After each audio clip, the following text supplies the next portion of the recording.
So what would you say the most rewarding thing is about your course? I would say how practical it is, and the fact that we are not just sitting inside doing essays all the time. We get to go out and we get to do things. We get to visit agencies. Like I'm going to London next week.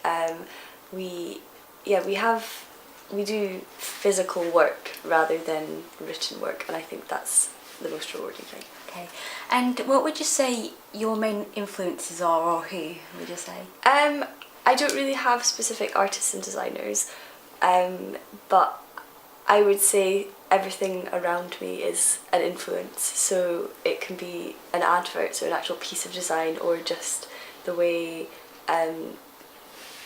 something is in nature, or a building. It can kind of not inspire me directly, but it can have some sort of influence on my work. Okay, so what would you say your main goals in communication design are? I would like to obviously graduate, but I would like to maybe go on to work in an agency. I think that's kind of like my main goal, and I would want to work in one that does interesting briefs, and not just, working on like oil company briefs all the time, which is kind of like the kind of not dead end part of design or communication design, but something that everyone says that they really, really don't want to do. Yeah. Okay, so how would you say events such as the Zine Fest influence your work? It really just lets us see what other designers who are, just a couple of years older than us do, and it really helps to kind of inspire us and show us that, this is only a couple of years away, and we can kind of improve our work and we can get to their level. And it's kind of nice to see that,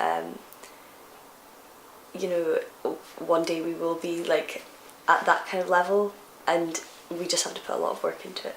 Okay. So thinking back to when you first applied for university, why was it you chose to do communication design? Well, I wanted to do like graphic design, or kind of something kind of arty, and a lot of graphic design, well, there were a few graphic design courses that I applied to, but I really liked the idea of doing communication design because it wasn't just one subject, it was illustration and photography as well as graphic design, and I really liked the idea of doing more than one thing to keep my options open, because I hadn't really tried photography and illustration that much, and I wanted to kind of do something else other than just graphic design, and I thought it was a good kind of career path. Okay, and finally, how far do you think you've progressed since you first started your course? I think I've progressed quite far. I'm definitely much more confident, I'm much more kind of decisive in my decision making.